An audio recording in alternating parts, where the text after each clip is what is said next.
You're gonna do the senior recital thing, Carol? Mm-hmm. Okay, she's got a fabulous senior recital idea. Antibiotic for a sick, bored, tired student. Faceless phone call. Oh my gosh. Okay, we all have those students, you know, but it's just dragging along. So I get the phone out. I say, what's your mom's phone number? Straight face. Okay. Hi, Susie. Theresa Stehly. Bobby's here. And I have to tell you, his counting on this piece was fabulous. I'm so impressed. Have a great day. Hang up. This kid did not know where it was going. And it's just, it's like, it just throws them off because they're expecting something different to be happening. And you know, anytime you can connect to the parent with a positive, it really helps to spur that child on. Recital clipboard, I have started, and actually Carol was the one who got me into this, but at my recitals, I always have the kids, they have a clipboard, and they're writing down about each student. They write a comment, and then I give that, the kids get to take that home, what they've been written about. They enjoy reading that. And then they're not just sitting there for an hour twiddling their thumb. Box of old music, how fast can you learn? I always have a box of old music, and I will sometimes let them pick that, a book out and say, we want to sight read it through this book.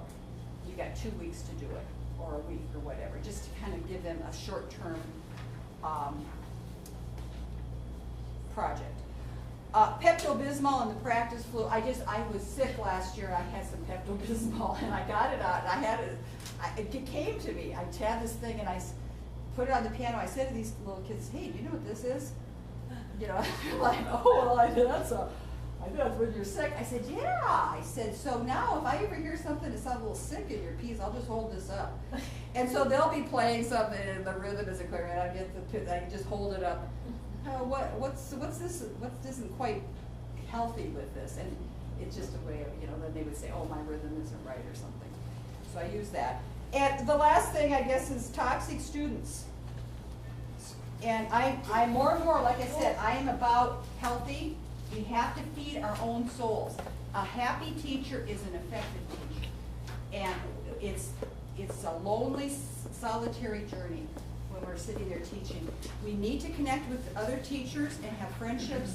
We need to find things that feed our soul. I love gardening, but things that will lift you up. If you're radiant and alive, your kids are going to respond to that. Toxic students. Students care about learning from people who care about them. I believe the importance of nurturing supportive friendships in our lives as piano teachers. A vibrant, excited human being is a vibrant, excited teacher. Let us always work to encourage and build one another up as colleagues and friends and pass that spirit on to our students. Amen.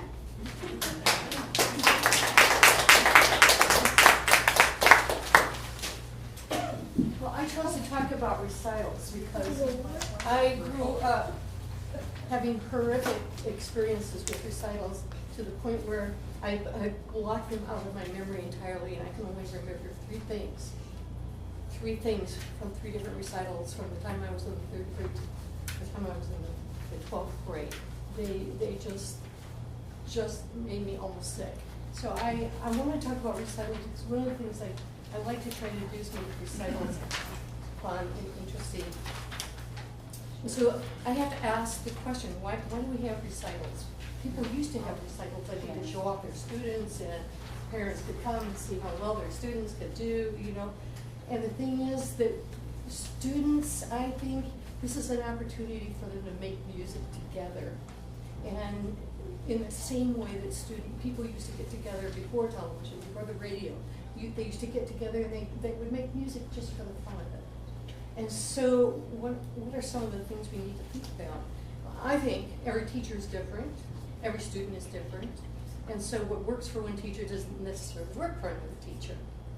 And so you need to decide for yourself what you want to accomplish and then take advantage of the opportunities that come your way.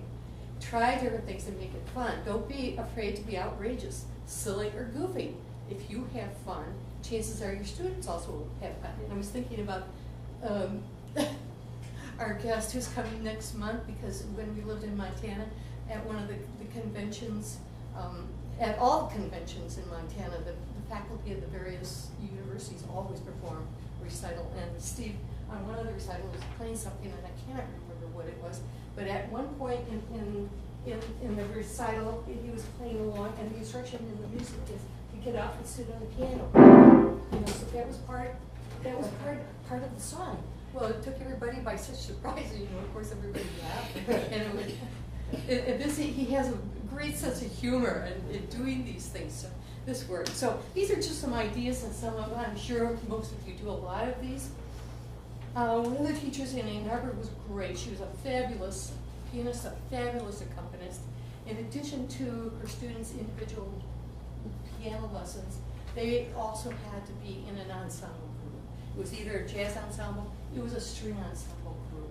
And these kids got to be so good. I mean, people would pay them to come and play at weddings, pay them to come and play at funerals, and all this kind of stuff. And so they got very, very adept at playing in ensembles. And I've gotten so that more and more I'm having my students playing ensembles. And particularly, I like piano trios. I don't know if you've ever seen this music. These are great to get kids involved with playing piano trios. Here's one called Au Tableau. There's another one, a Christmas Tableau. Here are 3 samplers. These are all trio music for late elementary, early, intermediate student. And so when I get people, sometimes I get parents that play a string instrument that come and play as part of an ensemble. Sometimes, you know, have college kids come, and they love to come and play in the students' recitals. And so sometimes their kids' friends play a string instrument or another instrument. Try to get them involved in doing this. I had a teacher in Ann Arbor. She had over 50 students always, and her living room was always crowded. So she divided the recital up into sections. But she always videotaped these recitals, and the kids loved them because they always got a videotape of themselves playing. A lot of teachers have studio classes. I'm sure many of you do this, and the number of games that you can play, and history lessons, and things that you can do to sharpen up your minds is just infinite. When we lived in Montana, I had a small group of piano students, and also had a friend who had a whole library of Metropolitan Opera productions and DVDs, or videos. I guess they were videos at that time.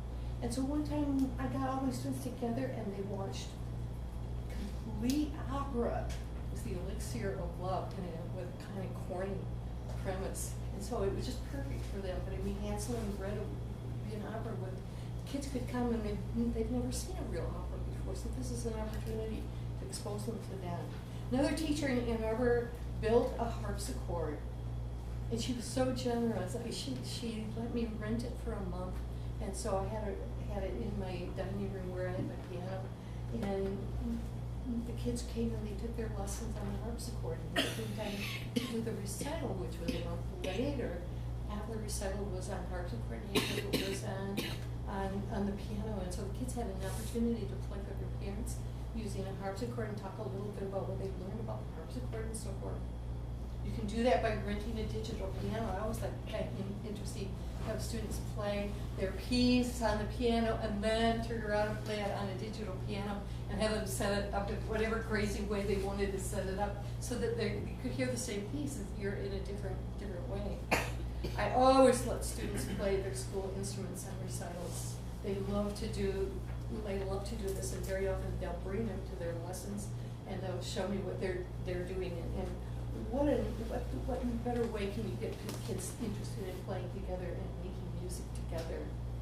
I love to let kids compose their own pieces, and a lot of times little beginning students, they love, can I show you? I composed a piece this week, and they'll play some little thing.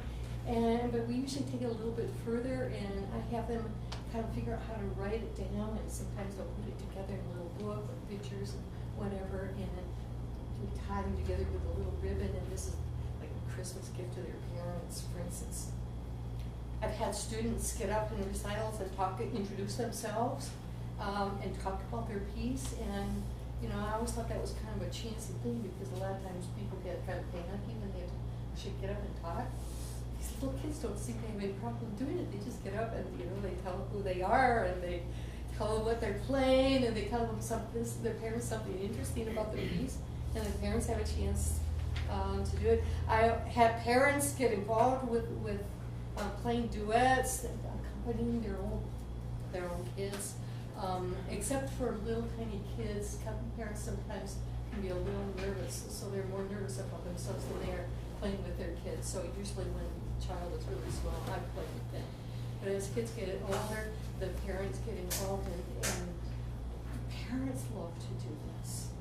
And they come to the lesson, they rehearse, and I get after the parents for something that they're not doing, they're not counting right or nothing, they haven't got the pedaling right, And this is kind of a fun thing to do. Dress up affairs. I came across a picture. I was telling Darlene just recently, a picture I took after one of our recitals, a Halloween recital, and I was so cute. I was dressed up as a scarecrow, and I had makeup on my face, and I had a jean skirt, and I had a checkered shirt, and I had straw coming out of the arms, straw coming out of my, the hat, and out of my shoes, and I thought it was cute, but we've had, a lot of times at Halloween, we'll have a little recital, like a little studio class recital, and kids dress up, they brought their pets dressed in costumes, and they have a lot of fun doing it, but you have to dress up too. What's the point if you don't dress up? Have fun doing this. Invite special guests to perform. I said earlier I kind of blacked out all of these recitals that I've been played on, but one that I remember was when the teacher played at the recital, the end of the recital, and I loved hearing my teacher play at the end. I love having the teacher play at the end of the recital. So why can't we play at the end of a recital? If we're too nervous to play ourselves, we could get another teacher over and you could play a duet. Or sometimes I will play with another parent, for instance. Anything to show your student that you also play. Sometimes my students have students of their own. They may have 2 or 3 little piano students, and they ask if they could maybe bring their students and them playing our recital. I always say yes, of course. Unless it's a huge class, of course, that would be too long. But most of the time, students who are teaching may have just 2 or 3 students, and this is a great opportunity for them to show off their students and have them participate and have fun doing this. Try multiple students playing at the same time or in sequence. I don't know if I've not done this, but I'm going to do it. I don't know if you've seen on YouTube, there's this kind of a rage nowadays where these are on YouTube, I've seen these are professional musicians playing, and there may be 25 or 30 playing on one piano, and somebody will start out with whatever, it's more complicated, and then the next person right in the rhythm gets in there and plays, and they kind of circle around the piano, and sometimes they all get there, and someone's playing here, and someone's playing here, and so you have all these hands playing in the piano. Another variation of this is when they start doing this, and as they finish playing, the person finishing, who plays that first phrase may, then play like the first beat, or they may be playing up here, for instance, or the piano's open, and they may pluck the piano, or they may do something, so that is like a little orchestra of music that's going on with the keyboardists that are playing, plus all these other people that are making individual percussion sounds on the piano. And of course, this is a percussion instrument, so it's really great. Another thing that kids love to do, and I don't know if you've done this, have you ever done any prepared piano? Kids love to do prepared piano. Setting up the piano inside so that you can strum it, you can pluck it, you can put little clips and things in here so you get these strange sounds. Kids love to do that. Sometimes when I have kids doing this, they don't want to do the rest of their lesson, they want to play prepared piano. They can even make up their own songs when they're doing this. And so it's kind of neat to let them explore doing this. Cards. Theresa was talking about this a number of years ago. I was at a workshop, and this person gave a list of ways to, you know, support your kids. Super, tremendous, fabulous, you know, words to use when you're talking to your kids. And so it occurred to me one time to try this because I had never done anything with it. And so in the fall, when we had a little kind of get together, it was not for parents, but was just for the teacher and for the students. Had a little list, and this is the program. And I wrote some of these words on the program because I had a number of little kids, they couldn't spell and they, you know, they didn't know how to write the words they might. So that they were supposed to listen. They were supposed to listen. And they had a little piece of paper and they were supposed to write the person's name. Of course, the name is here. They were supposed to write the name down. And as they were listening to the person, they were supposed to think of one thing that they liked about what that student was doing. And then they, at the end of the program, what they did is they took a little piece of paper and put it in an envelope for that person's name. And so the thing is that the people that left this get together with a little envelope full of these wonderful comments that everybody else heard. They're funny. And I wanted to use this as the regular recital where the parents have gotten involved in doing this. I do it with my university students that I have in applied piano. And they love it so much that if I forget to do it at the end of their term when they have their piano final, they want to know. They call it the cards. They've given it a name. They call it the cards. So the little 3x5 cards that go in an envelope. And I never see what students have written except for a couple of times when somebody has forgotten to take their envelope, and I've looked at these comments, and it has astonished me at the perception of the university students and listening to another student. They will compliment them on things that just would never even have entered my mind to even think about with regard. And it's such a neat because it encouraged this. And you know, a lot of the university students, for instance, are very nervous about coming and playing, particularly if they've never played the piano before. So this is their one and only opportunity. You know, they'll play in front of other people. And I tell them that they carry a live flower around with them because somebody's going to hear them, and somebody's going to be impressed enough with hearing them play that may change their whole life and they may choose to go ahead and play and take more lessons. And I have found this is true with adults. Very often I'll ask them why they're taking piano lessons, and very often they're taking piano lessons because they've heard one person play a particular piece at one moment in time, and that changes what they choose to do. Now that's pretty powerful. And I've heard comments, you know, from the university students that have shown this happening. And so this whole issue of the card, what I would call the cards, they're just, you know, it's just a regular little envelope, little 3x5 cards. So the students get a card for every student who's playing on the recital, and you know, they write something positive, something that they hear, something that they like, something that just strikes them as being, you know, it not only does it support the person who's playing, but it gets the student thinking in positive terms of what they're listening for.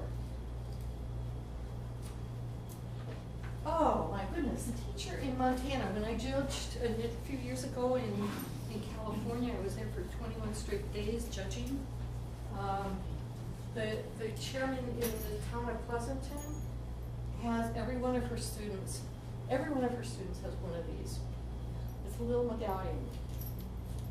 And it's got a piano on it, and if you look on the back, mine says from the studio of Carol Flower, Sioux, South Dakota on it. So the student's going to keep this forever. And I always get this little pin. You can buy it at that place where you get the trophies for the festival. It's a little lighter. So every student starts out with a little lighter. And so I gave myself one. And I went and found all my National Guild pins, and I'll say orchestra pins, and you know, all this kind of stuff. So mine has a lot of stuff. But every recital, the students wear this. And now, I mean, because they play in the National Guild, they're starting to accumulate a lot of pins.